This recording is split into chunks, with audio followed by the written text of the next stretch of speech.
Hello, everyone, and welcome to the Hot Seat Interview. I'm your host, Maggy Martinez, where we ask the tough questions that matter most to the people of Georgia. Today, our guest is Dr. Lydia Powell, candidate for Georgia State School Superintendent. Dr. Powell has dedicated her career to education and public service. She is committed to improve Georgia's public school, supporting teachers, improving students' achievement, expanding opportunities for every child, and ensuring that every student graduates prepared for college, career, military service, and or maybe owning a business. So let's dive in. Present Starbound Studios starring Maggy Martinez and the Hot Seat Interview. Y ahora con ustedes, Maggie. Well, here she is, Dr. Lydia Powell. She's the candidate for Georgia State School Superintendent. Welcome to the hot seat. Thank you so much for having me. That's great. Doctor, this is about to get hot, so you know what I'm talking about because definitely, the Department of Education of Georgia needs a whole reform. Yes. Basically. Yes. But it's important that people know what's quality basic education. Explain a little bit so they know what we're talking about and what you're going to do in order to improve this. Okay. So number one, QBE is the quality basic education, right? So we're looking at what it takes to fund just a quality education. And so when you hear after the legislative session, when they say, oh, our schools are fully funded, that only means using that formula, they've set the budget to be able to take care of that formula. So currently that formula only takes into account your FTE. So that means when you do your counts the first 5 days of school, how many kids do you have in your school? Then it takes into account your students that are gifted, special education, and certain subcategories. And that is how they fund the schools. However, we're using a formula from 1985. And it's 1985. Yes, 1985. And so it has actually come to our legislative session twice, and a new formula still has not been passed. No? So, yes. And so I even speak to former representatives, like former Representative Donna McLeod, and she sent to me her volume of research-based ways we can change the QBE formula, which she put in front of the legislative session, and it was not passed. And part of that reason is because when you have a representative for state superintendent of schools, they must be present. So they need to also speak to legislatures. They need to also come to the committee meetings to actually share some of the changes and why we need being proactive. So when we look at big corporations and we look at lobbyists, as a state superintendent of schools, you are the lobbyist for your teachers, for your students, for your parents. Especially here in Georgia, we don't have a union, so the superintendent is very, very important. Very important. So when we look at the way we fund our schools, it definitely needs to change because the number one thing that's not being considered is economics. And so over 70% of our students in the state of Georgia are economically disadvantaged. However, we don't take that to account in the formula to fund the schools. So we're asking teachers to do more with less. That's not good. That's not good. Well, I wrote The Secrets of Campaigning So You Think You Could Run. It's a book that has 42 years of experience. Buy it for your friends that are running for office. Buy it for your daughters to what? To develop leadership. Yeah. Or buy it for a friend that is running for office, isn't it? Because it's not that easy. People think it's easy, no, It's not. It's not. It's Amazon. It's available on Amazon, $25. And this helps the show to continue the conversation because we have to buy equipment. Yes. Everything is expensive. Technology is changing every day. Oh, yeah. So every day we have a hiccup and we have to check what's going on. I want to say a big thank from the bottom of my heart to AJ Jane that sent that huge donation that was possible to buy all this new equipment. Thank you, AJ Jane, for your donation.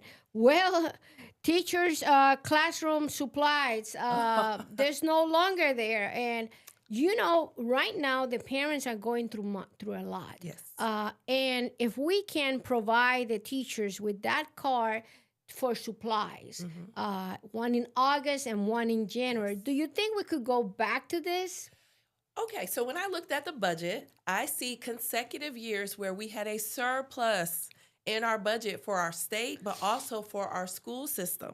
So the answer is yes. But it's not only that. Number one, our teachers spend a lot of out-of-pocket, money out of pocket. Yeah. And so that was a huge help in the beginning of the school year when we would get those cards so that we can buy supplies for our schools.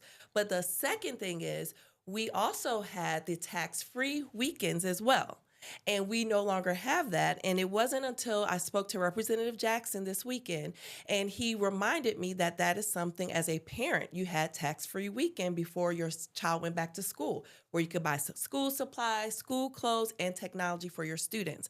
So you pair that with we're in a, we look at how our economy is right now. Families are struggling. They can't even buy an iPad. No, you can't even do that. And so that would have been a huge relief. And when I asked him, well, what happened? He said nobody asked for it, so it was not in the budget. So that goes again, State Superintendent of Schools being an activist for your families, for your teachers. So those are two things I would definitely look to advocate for, the tax-free weekend with whoever becomes governor. And also looking at the legislature and saying, hey, this needs to be in a budget. And then secondly, yes, for our schools. And we have the funding for it to give our teachers some relief. Definitely. Sometimes when I travel, I go to other countries and the people that take care of you speaks 5 languages. Isn't that amazing? That's amazing. Huh? But here in the U.S., we don't emphasize so much on being bilingual.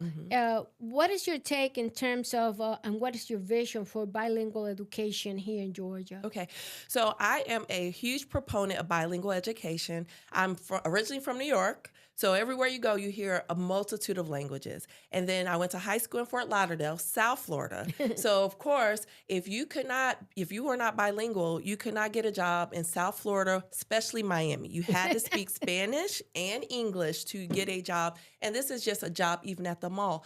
So when we say college and career ready, if we are not emphasizing our students having access to multiple languages, then we are not truly making them college and career ready. We're not allowing them to be able to compete with their peers, because now you're not just competing with kids in the state of Georgia or the United States, you're competing globally for these jobs.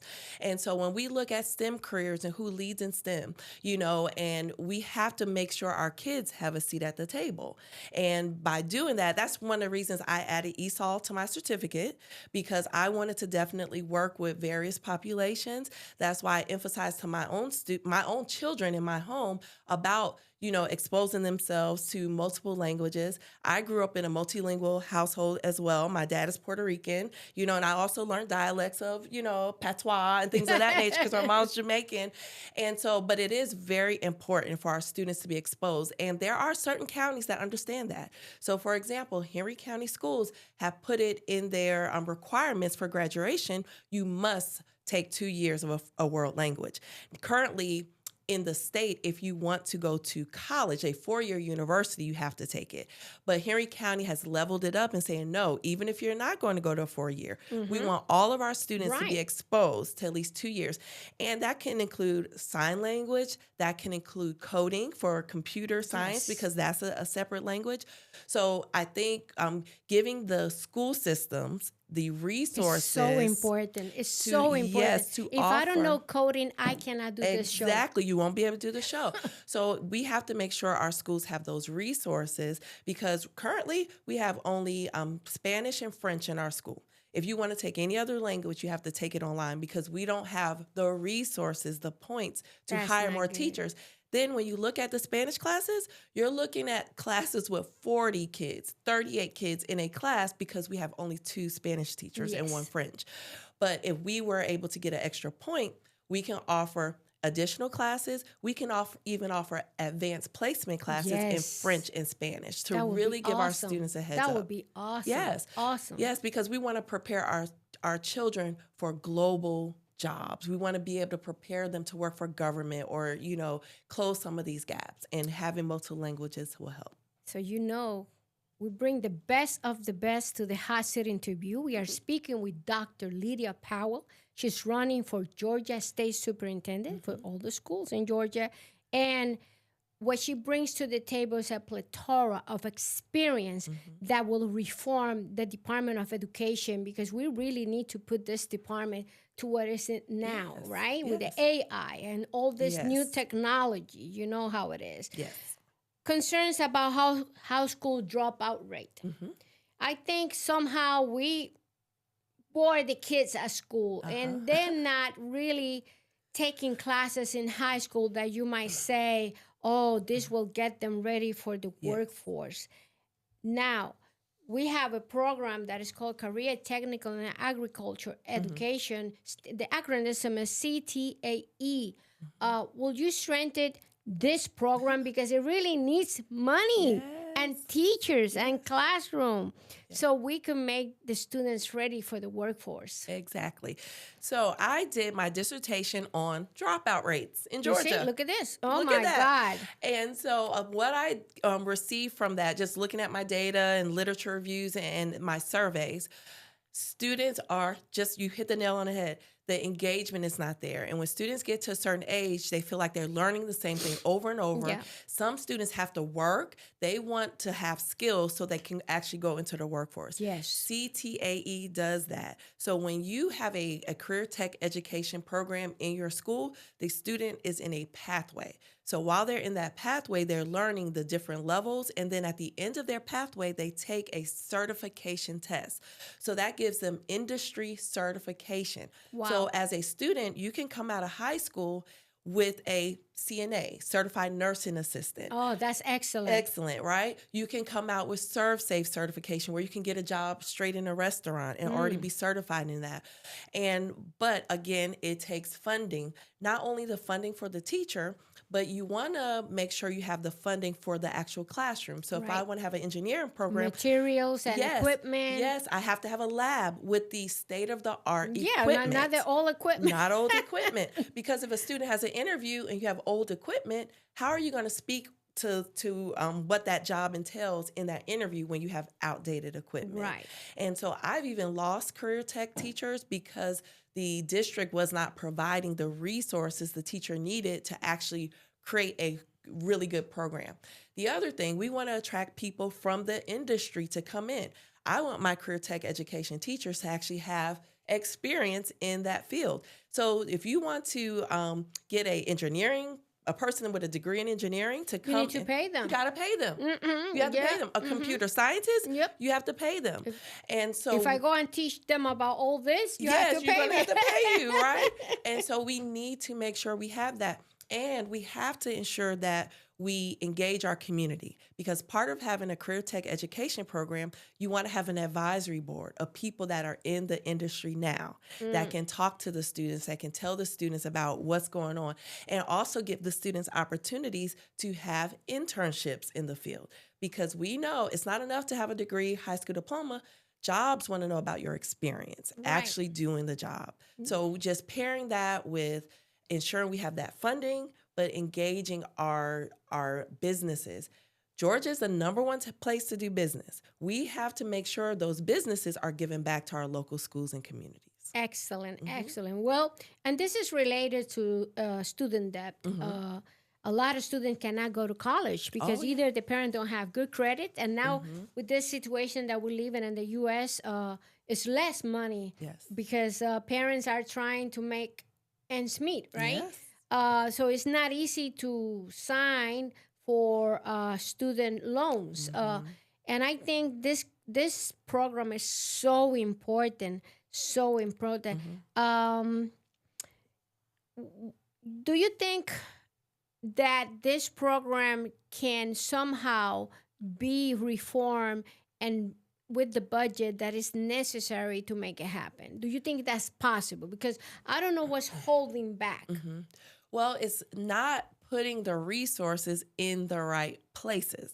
And if you've been out of education for a long time, you don't know what it looks like right now. So if you have a superintendent that's been out of the school system for 20 years, education looked different 20 years ago. Industry looked different 20 years ago. So sometimes you're not making those critical decisions because you don't understand what it takes to move a school forward. And if you're in charge of the budget, you need to have people at the table that know what is needed to assist with that budget. And I think that's one of the critical things that's currently missing.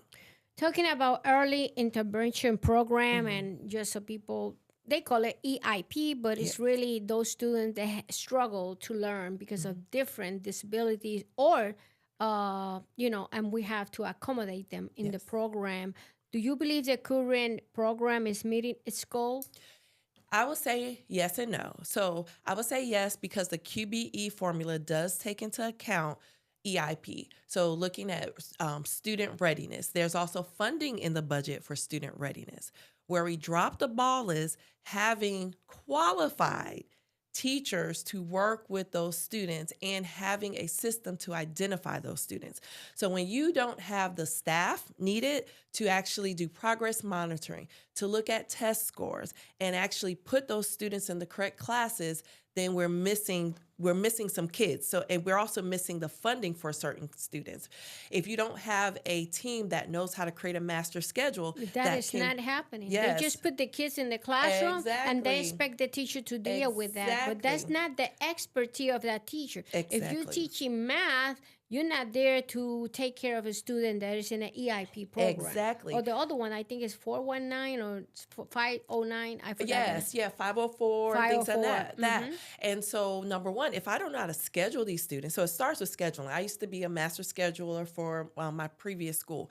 And if I don't know that, to get funding, it has to be less than 15 students in the class. They have to have a Lexile score of this. They have to have the 8th grade math score of that. If I don't know those things, then I'm not going to place them properly. And then when I report for FTE, I'm not going to get the funding. So that's number one. But number two, like you said, if I'm a math teacher, but you put kids in a class that need reading instruction, I'm not trained in math, in that particular science of reading. And so some people think, I could just put any teacher in a classroom to help those students, or I could put an uncertified teacher in there, and then I could put a program in front of them. That is not enough. You can't put me on a program and expect me to just learn how to read. No. So that's how we're missing the mark. You need the tools as a teacher in order to teach that student. And again, funding. So if I have some teachers that are willing to get the training, I need to make sure I fund that, because currently, if my teacher wants to go get a reading certification, they have to pay for it, right?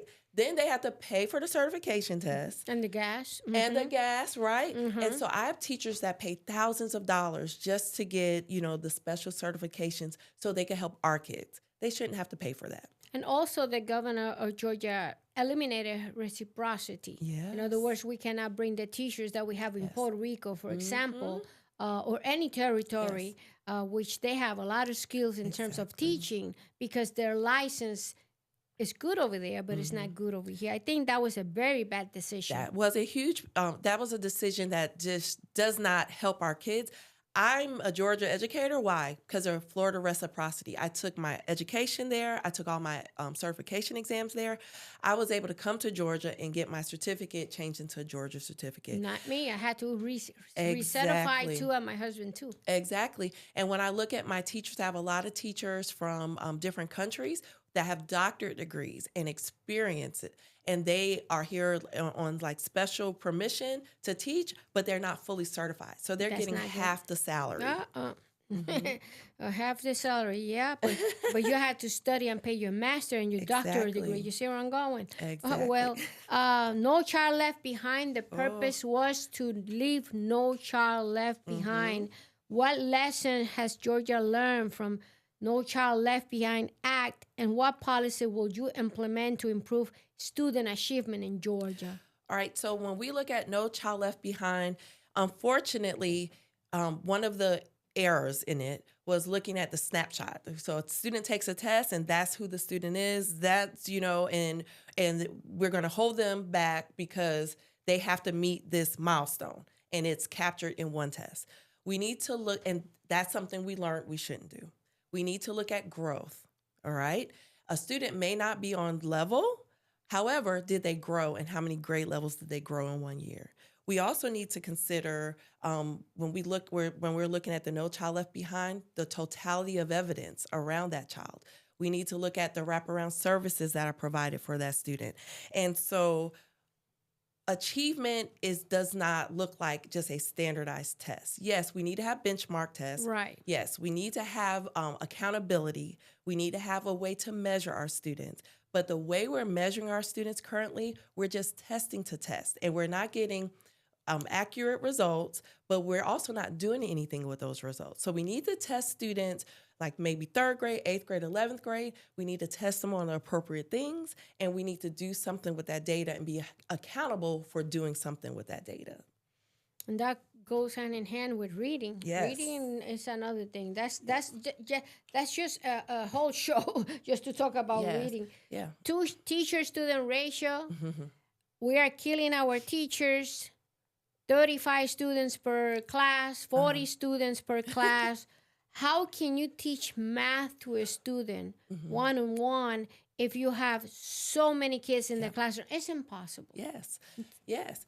And I will say this, when I moved to Georgia in 2001, that is something Georgia was doing right in the beginning. At the beginning. They were doing it right. I moved from Florida, and there were no real caps. So my first year teaching, my first period class, I had 47 students in an econ class. 17 were special ed. This was in Florida. No. I moved to Georgia, and I had class sizes of 25, 28. And when I would tell teachers about my experience in Florida, they couldn't believe it.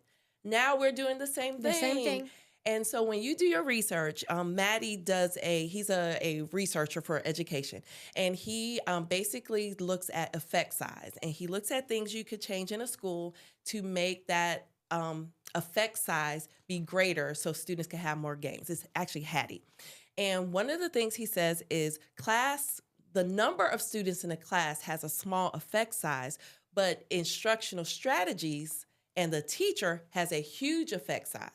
So if you have too many students in your class, you're not able to implement the strategies. So just what you're saying, it does go hand in hand. We have to make sure those class sizes are at a number where the teacher can actually do small group. The teacher can put in place instructional strategies. Students can collaborate. Right now, my teachers can't even rotate and circulate in their classroom because the classroom is full of desks. Then you're going to fall down with the... Yes. And so we're asking teachers to circulate and know what's going on in your room, but they can't because the classrooms are packed. Then you add the behaviors. You have students with different behaviors, different needs, and it's almost impossible. So yes, some teachers do look at other professions because it is just too much and it's too overwhelming. It's overwhelming. Well, standardized testing and homeschool students. This is a big one because a lot of people are already homeschooling their children.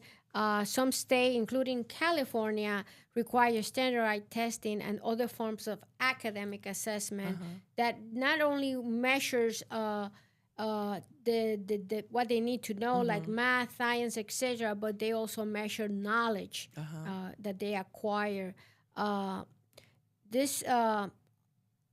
What will be your take in terms of homeschool student and how can you support them? Yes.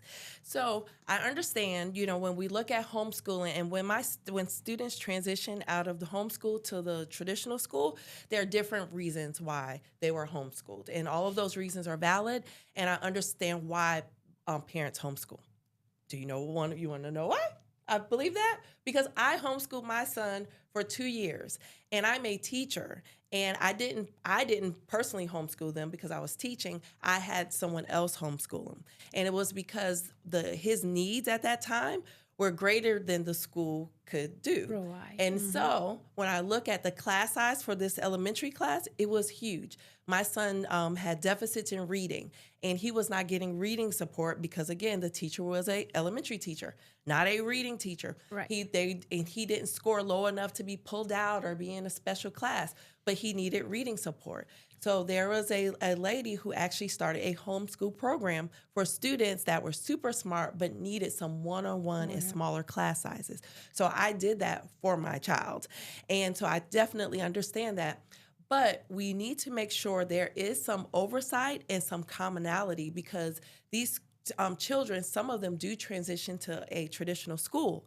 So we need to ensure that the measurement is the same. So for example, if you have a student that's homeschooled and they score an A in physics, that A needs to be equivalent to an A in physics in a public school. So the measurement is, the same. So you need something in place. It could be testing. It could be keeping data on the student. And when I look at it, I look at companies like College Board. So College Board is a national program. College Board classes are in all of the schools, all of the high school, or majority of the high school. So you have your AP, you have your SAT, and it's common. There's a common assessment. So College Board is the overarching, but your school can implement it however they want. But there's a common assessment at the end where everyone is measured the same. So we could possibly do something like that with homeschool. So not as much testing, but some sort of end of the year assessment to see, did you meet the state standards, so we can have some sort of comparative measure. We also need to make sure we can support those parents who choose to homeschool with curriculum, with a digital platform, so that they can have access to resources, because that is a huge undertaking. If you're saying, I'm going to pull my student out and I'm going to homeschool my student, we need to make sure we provide those resources, because you're also looking at taking some of it off the shoulders of the school. So now we have less classroom sizes, and we also are looking at ensuring that those students still have access. So if you're homeschooled, but you want to join a club, a sport, you can still attend your homeschool to do those. So that is something we're doing right. If I have a homeschool student in my community that wants to take, a PSAT or take any kind of assessment, be tested for gifted, that student can come to their homeschool and take that assessment, and we pay for it. So I think we need to keep those things in place, but we need to make sure we provide those resources for families. Excellent. Well, Doctor, look at that camera and tell the people of Georgia why they should vote for you. So, hello, Georgia. I want to just thank you for your support, in the previous election, but I need your support to continue. I want to be the voice for Georgia. My 3 priorities are, number 1, focusing on expanding Georgia pre-K. We need to make sure we allow students to start ahead and not behind. Secondly, I want to connect rural Georgia with the metro. When we look at rural Georgia schools, there are some connectivity issues. We need to make sure that we are able to recruit and retain teachers in that area and give exposure and access to advanced coursework. And finally, standardized testing. We have other ways to measure students' growth, and I want to make sure that we are able to continue to support our students. But we have to look at the millions of dollars we're spending on standardized testing. Is it measuring? Is it doing what it's supposed to do for our students? So I would love your support in this election. You can reach out to me via my website at www.drlydiapowell.com. I would appreciate your support and your questions. So if you have any follow-up questions, you are more than welcome to contact me via my website. Thank you so much. Well, Dr. Powell, thank you to coming to the hot seat interview and willing to answer all the questions, because I'm a retired teacher. My husband too, your director, is behind this scene, and we know what it takes to really teach the students in Georgia, and we also know what needs to be done. Believe it or not. Yes. And can I touch on one more thing you said? And you mentioned literacy and how important that is, and we have legislation literacy, and so I want to go back to the budget and making sure we put the money in the right place. And when I looked at the budget for 2026, 2027, I saw that $71 million is going to be put into the literacy for our Georgia schools and making sure we have literacy coaches. However, I also looked at another line item budget, and it's $100 million that's going to go to private schools for the Georgia Promise Scholarship. And so when I look at that, if we're saying only 35% of our third graders can read at grade level, so we're putting $71 million in literacy, but $100 million in private schools, that's an issue. And so our focus needs to be our public schools. And so I just wanted to bring that to light because that's part of the state superintendent's job. So if we all know literacy is an issue and we can see it, then we need to make sure we're funding things appropriately. You are talking about the vouchers given to Yes. private school. Yes. So we are putting more money in vouchers than we're putting in literacy. Vouchers are never good. When you try to make school private, when you try to make education private, Yes. it's never a good thing. Nope. It's proven over and over and over that it doesn't work. Yes. It doesn't work. Well, thank you for coming, Miss Dr. Powell. Yes, thank you for having me. This was amazing. Yes. The hot seat was hot today, Oh, but yes. it was great. Yeah, It was great. yeah, we made the right questions. Yes. So don't forget that an informed voter empowers the voter and empowers the state. It's important that you understand what the candidates bring to the table, how those decisions that they're going to make for you and your family will improve education at the state level and at the local level. So it's important that you stay tuned and visit her website, okay? This is Maggy Martinez, the Hot Seat Interview. Until next time.